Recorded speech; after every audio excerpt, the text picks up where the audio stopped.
ഒരു കല്യാണ വീട്ടിൽ ചെറിയൊരു ടാർപ്പായി മാത്രമാണ് വലിച്ചു കെട്ടിയിട്ടുള്ളത്. ഒരു 10 കസേര ഉണ്ടാകും. ചെന്ന ഖത്തീബിനോട് അവിടെയുള്ളൊരു 40-50 വയസ്സ് വരുന്ന ആ വലിയായി നിൽക്കുന്ന ആൾ പറഞ്ഞു, ഇത് തന്നെയാണ് കല്യാണ വീട്. നിങ്ങൾ കരുതുന്നുണ്ടാകും, എന്താണ് ഇത്ര ചെറിയൊരു കല്യാണം? എൻ്റെ പെങ്ങളുടെ കല്യാണമാണ്. അവള് ഹൃദയ സംബന്ധമായ രോഗമുള്ള ഒരു സ്ത്രീയാണ്. ശാരീരിക ബന്ധത്തിൽ ഏർപ്പെടാൻ അല്ലെങ്കിൽ ഒരു കുടുംബജീവിതം നയിക്കാൻ അവൾക്ക് കഴിയില്ല.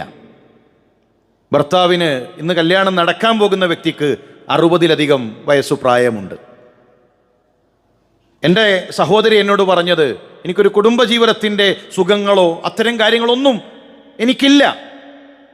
പക്ഷേ ഭർത്താവിനെ അനുസരിക്കുന്നതിലൂടെ, ഭർത്താവിന് നന്മകൾ ചെയ്യുന്നതിലൂടെ, ഭർത്താവിൻ്റെ തൃപ്തി നേടിയെടുക്കുന്നതിലൂടെ അള്ളാഹു വാഗ്ദാനം ചെയ്തൊരു സ്വർഗമുണ്ടല്ലോ, ആ സ്വർഗം കൊതിച്ചിട്ടാണ് കല്യാണം കഴിക്കുന്നത് എന്നാണ്. എത്ര സഹോദരിമാർ ചിന്തിച്ചിട്ടുണ്ട്? നമുക്കിതൊരു ജോലിയായി, നമുക്കിതൊരു പ്രയാസമായി തോന്നുന്നുണ്ടോ?